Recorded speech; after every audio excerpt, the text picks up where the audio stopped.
এলাকায় আছেন রিপোর্টার দেবাশিস রায়, সরাসরি যাচ্ছি তার কাছে। প্রথম পরমাণু বিদ্যুৎ কেন্দ্র রূপপুর পরমাণু বিদ্যুৎ কেন্দ্র, যেটি গড়ে তোলা হচ্ছে পাবনার ঈশ্বরদীতে, ঠিক পদ্মা নদীর পাশেই। আপনারা আমার পেছনের যে টেলিভিশনের পর্দায় যে কুলিং টাওয়ারগুলো দেখা যাচ্ছে, এগুলোই কিন্তু আসলে পরমাণু বিদ্যুৎ কেন্দ্রটি যে আসলে এগিয়ে যাচ্ছে, এটির যে ভৌত অবকাঠামোগত কাজ সেটিরই আসলে সাক্ষ্য দিচ্ছে। এবং এই প্রকল্পটির এখন যে অবস্থাটি রয়েছে, সেই অবস্থাটি আমরা প্রতিবেদনে আপনাদেরকে দেখানোর চেষ্টা করলাম। যে সংশ্লিষ্ট মন্ত্রী বলেছেন যে প্রকল্পটি এখন পর্যন্ত তার নির্ধারিত যে গতি রয়েছে, সেই গতি অনুযায়ী রয়েছে, সেটির বাস্তবায়নের গতি। এবং আপনারা লক্ষ্য করছেন টেলিভিশনের পর্দায় যে কুলিং টাওয়ারগুলি দেখা যাচ্ছে, দুটি কুলিং টাওয়ার এরই মধ্যে বেশ কিছু অংশ উঠে গেছে এবং নির্মাণের দিকে। এবং এর পাশাপাশি আরও একটি কুলিং টাওয়ার এখানে আপনারা দেখতে পাচ্ছেন। মোট 4টি কুলিং টাওয়ার এখানে সব মিলে স্থাপন করা হচ্ছে, নির্মাণ করা হচ্ছে। এবং এর পাশাপাশি আপনারা জানেন যে গেল বছরের 10 অক্টোবর প্রধানমন্ত্রী শেখ হাসিনা এখানকার প্রথম ইউনিটের পরমাণু চুল্লি অর্থাৎ রিঅ্যাক্টর প্রেসার ভেসেল সেটি ইনস্টলেশন করেছিলেন। এবং তার ঠিক 1 বছর পর নির্ধারিত যে শিডিউল বা সূচি রয়েছে, সেই সূচি অনুযায়ী কিন্তু রাশিয়ার ঠিকাদার যারা রয়েছেন বা রাশিয়ার নির্মাতা প্রতিষ্ঠান রোসাটমের পরমাণু প্রকৌশলীরা, তারা কিন্তু দ্বিতীয় যে ইউনিটটি রয়েছে, সেই দ্বিতীয় ইউনিটের মূল যন্ত্রাংশ বা রিঅ্যাক্টর প্রেসার ভেসেল সেটি আগামীকাল ইনস্টলেশন হতে যাচ্ছে, যেটি প্রধানমন্ত্রী শেখ হাসিনা ভার্চুয়ালি ঢাকা থেকে অর্থাৎ গণভবন থেকে ভার্চুয়ালি যুক্ত হয়ে এই কর্মকাণ্ডের উদ্বোধন করবেন।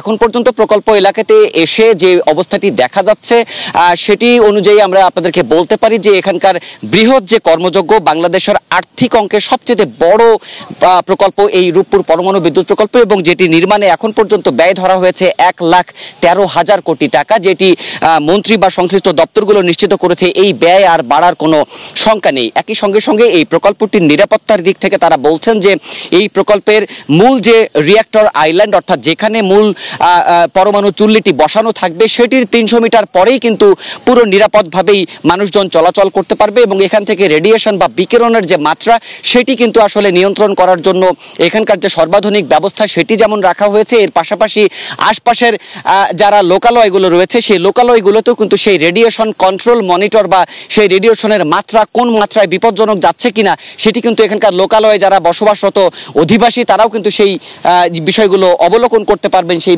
বিষয়গুলোই কিন্তু এখানকার পরমাণু প্রকৌশলী বা প্রকল্প সংশ্লিষ্ট যারা রয়েছেন তারা সেই বিষয়টি আমাদের গণমাধ্যম কর্মীদের অবহিত করেছেন। আপনাদেরকে জানাতে চাই, আগামীকাল সকাল 10টায় প্রধানমন্ত্রী শেখ হাসিনা এখানে ভার্চুয়ালি সংযুক্ত হবেন এবং তার সংযুক্তির মাধ্যমেই রোসাটমের যিনি মহাপরিচালক রাশিয়া থেকে এসেছেন অ্যালেক্সি লিখাচেভ, তিনিও এখানে উপস্থিত থাকবেন। তাদের উপস্থিতিতেই কিন্তু দ্বিতীয় ইউনিটের যে রিঅ্যাক্টর প্রেসার ভেসেল সেটি এখানে স্থাপন করা হবে এবং এর মাধ্যমেই কিন্তু এই পুরো প্রকল্পটি আরও একটি গুরুত্বপূর্ণ মাইল ফলক অর্জন করবে, এমনটি কিন্তু এখানকার প্রকল্প সংশ্লিষ্টরা জানাচ্ছেন।